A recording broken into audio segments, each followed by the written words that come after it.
Baramati Lok Sabha seat से शरद गुट के उम्मीदवार सुप्रिया सुले ने अजीत पवार को लेकर चौंकाने वाले खुलासे किए। एक इंटरव्यू में सुप्रिया सुले ने कहा कि अगर उनकी विचारधारा मजबूत नहीं होती तो वह 2017 में कैबिनेट मंत्री होती।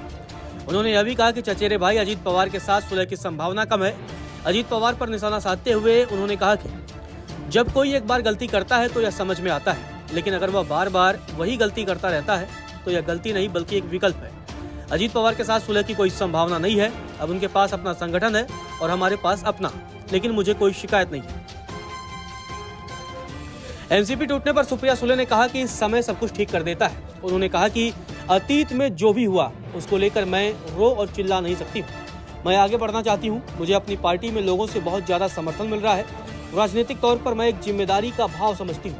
लोग हमें बहुत ध्यानपूर्वक सुनते हैं, हमसे उम्मीद रखते हैं। मेरी कोशिश होती है कि उन्हें निराश न होना पड़े। यह कोई व्यक्तिगत लड़ाई नहीं है, हम राजनीति में लोगों की सेवा के लिए। इंटरव्यू के दौरान सुप्रिया सुले ने 2019 के शपथ ग्रहण समारोह पर भी अपनी बातें रखी। दरअसल ऐसा कहा जाता है कि शरद पवार को अजीत पवार के फैसले के बारे में जानकारी थी। इस पर सुप्रिया सुले ने कहा कि हमने कभी इस बात से इनकार नहीं किया कि हम बीजेपी के साथ बातचीत कर रहे हैं, लेकिन एक बातचीत और एक शपथ समारोह दो पूरी तरह से अलग चीजें हैं। यह आपको सौदा बंद करने का कोई अधिकार नहीं देता है। अगर हमने 2019 में शपथ समारोह का समर्थन किया होता तो हम अजीत पवार को वापस क्यों लेते? जो 2023 में हुआ वह 2019 में होता। अगर शरद पवार ने उस शपथ समारोह का समर्थन किया होता तो हम जवाबी हमला क्यों करते? क्या बीजेपी के साथ बातचीत चल रही थी? हाँ। क्या हम इस पर विचार कर रहे थे? हाँ। लेकिन क्या हमें शपथ के बारे में बताया गया? जवाब ना है। अगर हमने इसका समर्थन किया होता तो हम भी उनके साथ जाते। वह इंटरव्यू के दौरान सुप्रिया सुले ने कहा कि उन्हें अजीत पवार से बात करके खुशी होगी।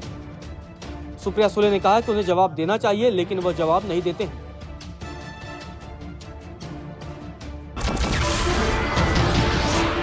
नमस्कार, मैं हूं मानक गुप्ता। अगर आपको हमारा ये वीडियो पसंद आया हो तो इसे लाइक और शेयर जरूर करें, और हाँ, हमें सब्सक्राइब और फॉलो करना ना भूलें ताकि आप देश और दुनिया की कोई खबर मिस ना करें। तो जुड़े रहिए हमारे साथ और देखते रहिए न्यूज़ 24।